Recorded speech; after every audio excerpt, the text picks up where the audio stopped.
En la primera parte, el primer regulador es la angiotensina 2. ¿Qué hace la angiotensina 2? Activa un intercambiador protón-sodio que se encuentra en el túbulo contorneado proximal. El siguiente regulador del nivel de sodio es la aldosterona. Ya sabemos que la aldosterona es activada por la angiotensina y es responsable de la reabsorción de sodio en el túbulo distal y en el túbulo colector. ¿Cómo hace esto? Activa la bomba sodio-potasio ATPase. Además, estimulaba la síntesis de las enzimas que participan en el ciclo de Krebs para poder generar ATP. La aldosterona también tiene un pequeño efecto a nivel del intestino final, ¿verdad? Estimulando la absorción de sodio desde el intestino.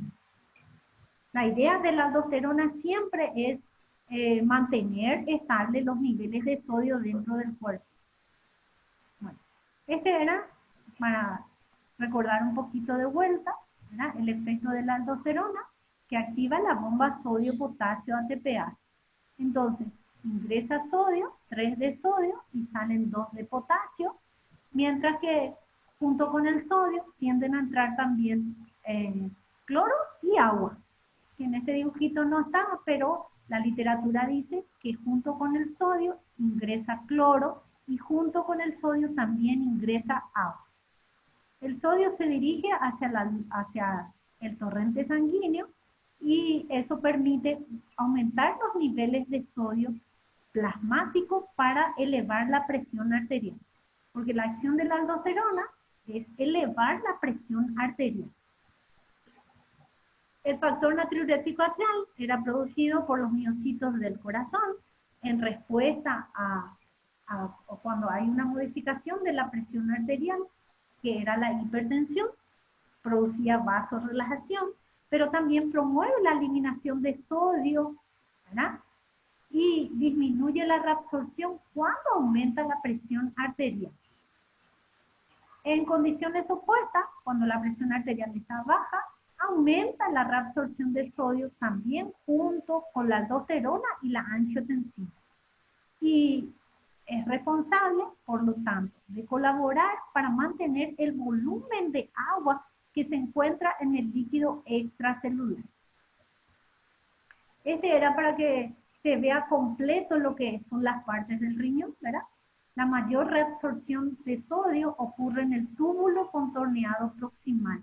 El 70% del sodio se reabsorbía en el túbulo y el resto, ¿verdad?, en las demás porciones. En el asa de Henle también hay ingreso de sodio y de cloro por la misma bomba sodio-potasio ATPase, y en el túbulo contorneado distal y colector ingresa sodio, cloro y secreta potasio por acción de la aldosterona. Fíjense que acá en el túbulo contorneado distal hay reabsorción de sodio, de cloro y de agua y excreción de protón y de potasio. Lo mismo que en el túbulo distal. Por lo tanto, siempre que disminuya sodio en la sangre, estas tres hormonas van a aumentar la reabsorción renal para aumentar la presión arterial. Al contrario, cuando la presión arterial está alta, se va a estimular la excreción de sodio y se va a inhibir, ¿verdad?, la excreción de potasio. O sea, va a haber reabsorción de potasio. Y acá hay algo muy importante para atender, que estos iones son intercambiables entre sí. Los iones intercambiables son los iones que determinan la cantidad de agua en los compartimientos intra y extracelulares. Y acá tenemos 3 iones intercambiables: el sodio con el potasio, y los que migran de manera conjunta con estos 2 iones, el cloro y el agua. Entonces, eso es muy importante, conocer iones migrables o que tienen la capacidad de migrar y de intercambiarse. Se llaman iones tónicos. Los iones tónicos, como el sodio y el potasio, son importantísimos para mantener el equilibrio hídrico. La disminución de sodio en el cuerpo se llama hiponatremia, porque Na de sodio significa natrium del latín, ¿verdad? Natrium que significa sodio. ¿Cuándo va a haber pérdida de sodio? Fíjense en las condiciones, no es meramente perder sodio, sino que hay veces en que la pérdida puede ser superior a las pérdidas de agua, inferior a las pérdidas de agua o en equilibrio con las pérdidas de agua. Y eso genera 3 tipos de deshidratación: la isotónica, la hipertónica y la hipotónica. Cuando las pérdidas de sodio superan a las del agua, hay mayor pérdida de sodio, el medio queda hipotónico. Entonces la deshidratación se llama hipotónica. Si lo que se pierde es más agua, queda mayor cantidad de sodio. Entonces la deshidratación es hipertónica. Y cuando se pierden iguales cantidades de sodio y de agua, la deshidratación es isotónica. En las hipo y en las hipertónicas normalmente se repone electrolito sí o sí, y en las isotónicas se repone electrolito y agua de manera conjunta. Bueno, entonces cuando hay pérdidas de sodio que superan a las pérdidas de agua, o sea, una deshidratación hipotónica, o cuando hay exceso de agua, acumulación de agua con respecto a la concentración de sodio total, podemos decir que hay hiponatremia, sin que eso verdaderamente significa, en el segundo caso, que se haya perdido sodio, sino que simplemente hay hiponatremia por dilución. Les doy un ejemplo, dice acá, cuando hay exceso de agua, cuando el riñón está incapacitado para filtrar, se acumula agua, y la acumulación de agua hace que haya dilución de electrolitos.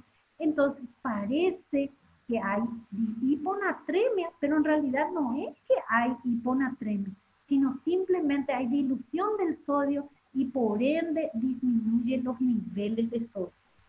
Otro ejemplo, cuando hay quemadura intensa. Cuando hay quemadura intensa, hay acumulación de agua, entonces vamos a tener hiponatremia. O cuando hay insuficiencia cardíaca, hay disminución de la tasa de filtración y entonces hay edema.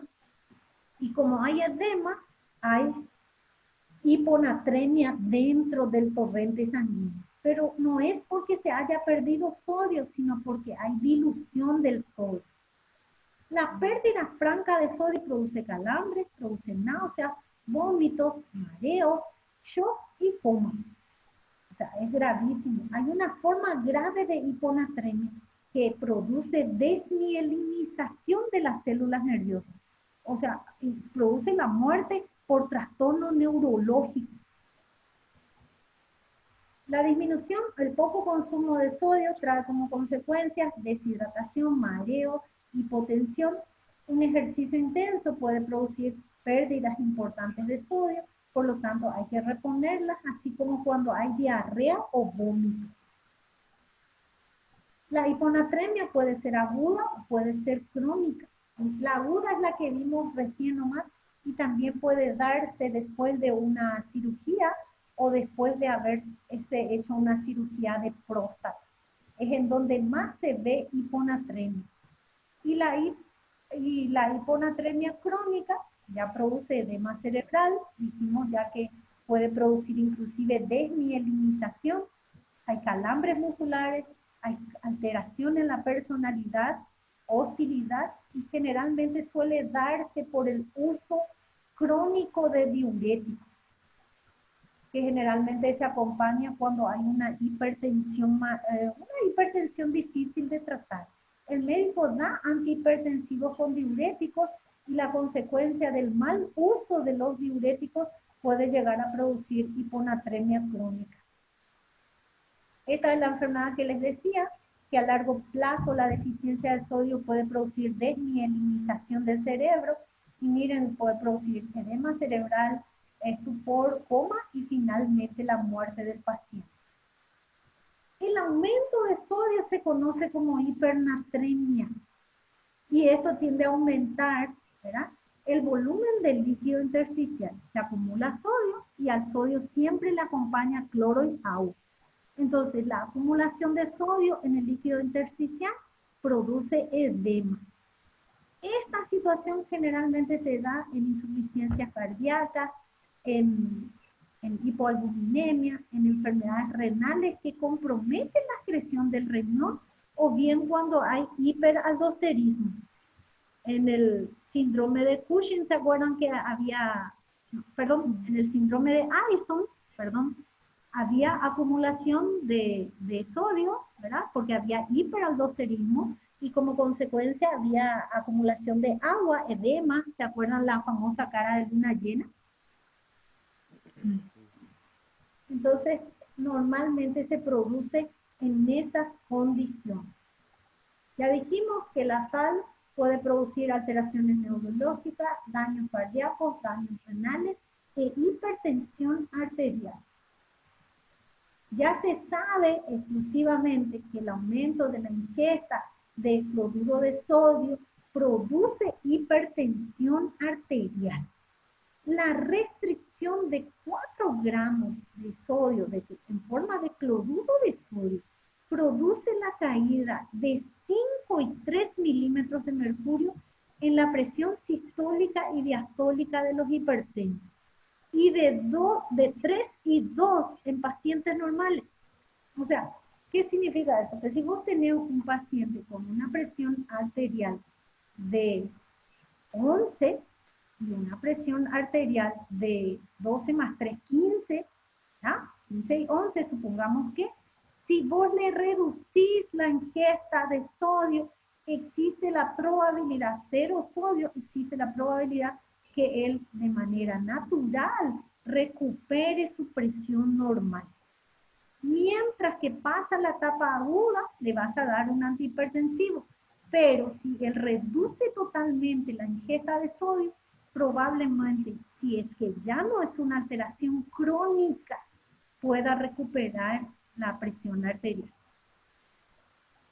El sodio es extremadamente tóxico en altas concentraciones, siempre y cuando la dosis, ¿se acuerdan que hasta 12 gramos por día normalmente un paciente logra ingerir porque duplicamos la ingesta diaria?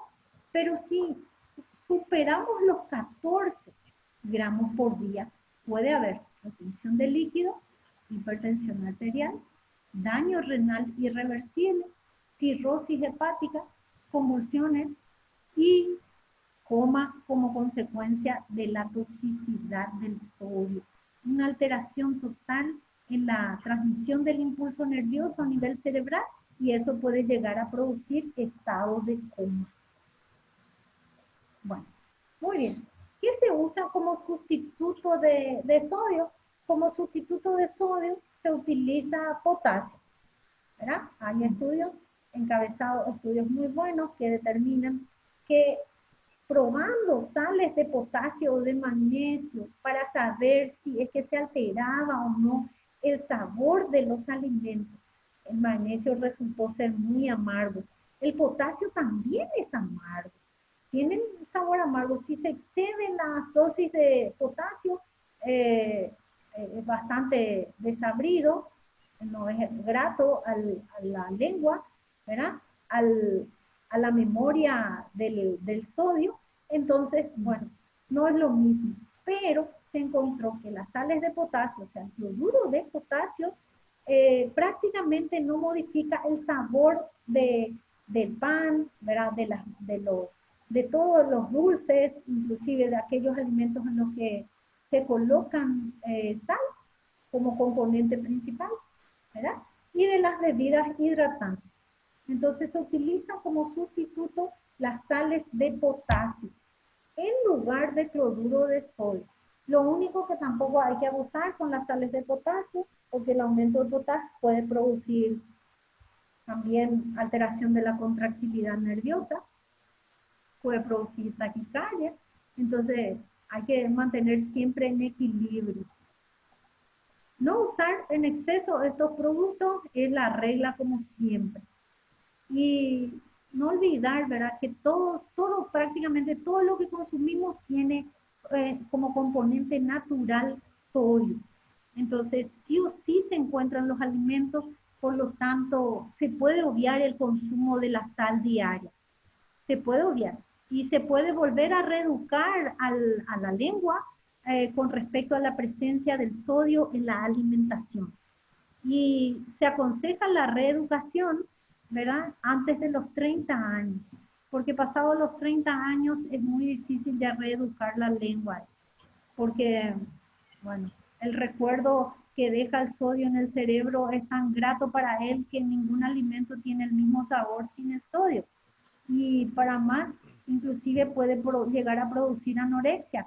O sea, que cuando vos le quitas todo el sodio a un alimento, a una alimentación, de repente el paciente puede llegar a no querer más el alimento porque no tiene sabor, o sea, no tiene el sabor salado de la sal. Por lo tanto, ya hay que tener mucho, o sea, la reducción debe ser lenta y progresiva, y no de un día para el otro 0, 0. ¿Verdad?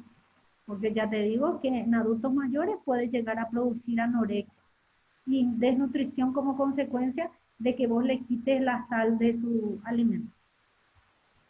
Y te van a comer igual que los diabéticos a escondidas. Así de sencillo es. Bueno, muy bien. Creo que hasta aquí vamos a llegar por la clase de hoy. Y la clase siguiente vamos a hacer potasio y cloro, ahora que va a ser cortito nomás porque va a ser el día de nuestro examen. Entonces yo voy a poner en nuestro examen desde la 1 de la tarde hasta las 8 de la noche, ¿está bien? Sí, profesor. Bueno. ¿Y cómo se dice? Entonces, usted, avísenme qué hora quieren dar clase. Pues yo creo que una clasecita es lo que vamos a tener, porque tengo potasio que no es muy largo, que es relativamente corto, ¿verdad? Calcúlenle una clase o máximo 2 clasecitas para hacer esta última parte que nos falta, que va a ser para completar electrolitis. Ok. Bueno, muy bien. Nos quedamos así entonces. Les deseo mucho éxito, ¿verdad? No va a haber nada para escribir, solamente para marcar. Aprovechen para estudiar bien, ¿verdad? Y si ya no les da el tiempo, metan de las diapositivas, que allí está el 90% de la información. Dale, genial. Bueno, mucho Sí, y vos hasta hormonas nomás, o sea, todo hormonas. solo hormonas nomás. Y por favor, verá que aprovechen al máximo para mejorar el puntaje. En el caso del Lau, que quiere mejorar su puntaje, y de Ivo también, que quiere mejorar su puntaje. Sí, profesor. Dale, muchas gracias. Éxitos para todos los exámenes de la semana, ¿sí? Gracias. Gracias. Bueno, nos vemos Chao, entonces chao. el próximo lunes. Dale. Chao, chao, profe. Cualquier Chao, cosa Lau. voy a estar pendiente en el menú. Chao, Iván. Bueno, Bueno, Ok. profe. ok. Bueno, chaucito. Chao, chao.